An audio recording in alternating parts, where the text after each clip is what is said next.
হয় যেহেতু আগৰ পৰাই অলিম্পিক খেলি অহাৰ পিছৰ পৰাই মোৰ এটাই সপোন আছিলে যে অসমৰ কাৰণে কিবা এটা কৰা অসমৰ ল'ৰা ছোৱালীৰ কাৰণে এইটো এটা ডাঙৰ সপোন আছিলে যে একাডেমি এখন খোলা তাকে যেহেতু মই নৰ্থ গুৱাহাটীতে ইয়াৰ প্ৰথম কিবাটো ষ্টাৰ্ট কৰিছো এই একাডেমিটো প্ৰথম ষ্টাৰ্ট কৰিছো আৰু এইটো 25 তাৰিখে ইনগ্ৰেচন কৰিম বুলি তেওঁলোকে ভবা হৈছে ইয়াত যেহেতু সৰু ল'ৰা ছোৱালীবোৰ যিসকলে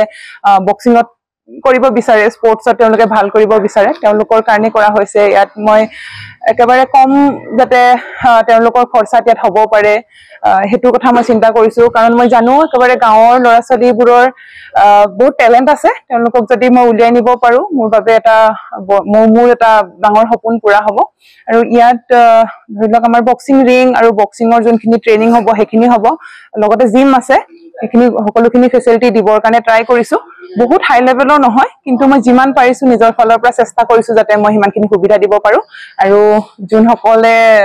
স্পৰ্টছত ভাল কৰিব বিচাৰে তেওঁলোকক যাতে মই এটা ৰাস্তা দেখাব পাৰো ফিজটো একবাৰ বহুত একটা কম হেৰিত কৰা হৈছে যাতে আমি চেষ্টা কৰিছো যে কোচজন আৰু যোনজন গাৰ্ডৰ কাৰণে যোনটো দিয়া হ'ব হেতুৱে যাতে তাৰ পৰা উলিয়াব পাৰো মাহে 500 টকাকে আমি চিন্তা কৰিছো কাৰণ জানো যে গাঁৱৰ অঞ্চলৰ হয় বহুত বেছি এটা ফিজ দিব কোনো নোৱাৰিব তো মিনিমাম এটা ৰখা হৈছে 500 টকাকে মাহে যাতে কোচৰ আমি ফিজটো ইয়াৰ পৰা ৰাখিব পাৰো